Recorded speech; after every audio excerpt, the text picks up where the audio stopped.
Hello, everyone. Welcome back to Brain Blitz Audios. In today's episode of NEET Preparation, we'll be dealing with previous year questions of physics in medical entrance examinations in India. The chapter that we'll be dealing with is the second chapter in the grade 11 syllabus for CBSE. The name of the chapter is Motion in a Straight Line. Let's jump into our first question. Three different objects, M1, M2, and M3, these are their masses, are allowed to fall from rest and from the same point O along three different frictionless paths. The speeds of the three objects on reaching the ground will be in the ratio of M1 is to M2 is to M3, 1 is to 1 is to 1, M1 is to 2, M2 is to 3, M3, and 1 by M1 is to 1 by M2 is to 1 by M3. So, how do you solve this question? So the question says that three different objects, M1, M2, and M3, are allowed to fall from rest and from the same point O along three different frictionless paths. So the diagram will be something like this. This is the path for M1, and this is the path for M2. This is the path for M3, and they're from the same point O. So let's take this point as A. So the height here, which we can suppose is h, will be the same. And the acceleration will be equal to the acceleration due to gravity, that is g. So in this scenario, for any one object, we can apply the third law of motion. So that is v square is equal to u square plus 2as. Now, v square is the quantity that we need to find. So what about u square, the initial velocity? These are allowed to fall from rest. So u will be equal to 0. So u square will be equal to 0. 2, the acceleration will be g, and the height, the displacement that all the three objects are falling will be equal to h. So therefore, we have v square is equal to 2gh. Taking square root on both sides, what we're going to get is v is equal to root 2gh. So the velocity of any of the objects that is falling will be equal to 2gh. And this velocity is known as terminal velocity. Now, v is dependent on h. The velocity is dependent on h. And now since the height is same, even though the paths are different for the three objects, the height is still the same. So velocity of m1 is equal to velocity of m2 is equal to velocity of m3. Let's suppose that it is v. So velocity of m1 is to velocity of m2 is to velocity of m3. So this is a ratio that will be equal to v is to v is to v. Dividing all the terms by v, we get 1 is to 1 is to 1. And that is equal to option B. So option B is the right answer to this question. So here we use the third law of motion to find velocity's relation with height. And since the height is same, their velocities, the velocities of m1, m2, and m3 will be the same. So therefore, the speeds of the three objects on reaching the ground will be in the ratio 1 is to 1 is to 1. Let's move on to the next question. A body starting from rest moves along a straight line with a constant acceleration. The variation of speed with distance is represented by the graph. We need to find out which of these graphs is correct. So over here, it says that a body is starting from rest. So that means u, the initial velocity, will be equal to 0. And using the third law again, third law of motion, we'll get v squared is equal to 2as, where s is the distance and a is the acceleration, and this is constant. Now over here we have the vs graph,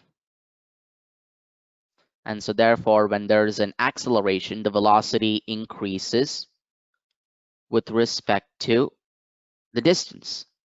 So therefore option D is the right answer. Now over here, options A and B are incorrect because both of these represents zero acceleration. And over here, it refers to retardation. So option D is the right option. Next question. A ball is thrown vertically upwards. Which of the following plots represents the speed time graph of the ball during its flight if the air resistance is not ignored?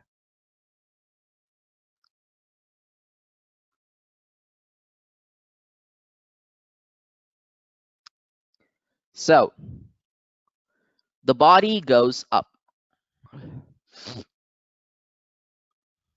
So u will be equal to 0. There'll be some velocity u. V at the end will be equal to 0, and the acceleration is equal to minus g. So using the first law of motion, we get v is equal to u minus gt. And now we differentiate.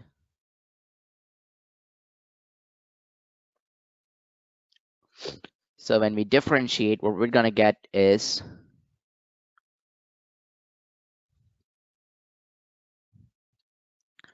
dv by dt. So we're differentiating with respect to time. So any terms with respect to time will be differentiated on the right hand side. So u has none, so it'll be 0 minus g times dt by dt. So dt by dt is 1, so 0 minus g. So dv by dt is minus g. So over here, the slope, which is represented by dv by dt, is negative for the first part. And then the second part, the body comes down. And when the body comes down, the acceleration is equal to g. So v is equal to u plus gt, and that means that dv by dt will be equal to g for the second half.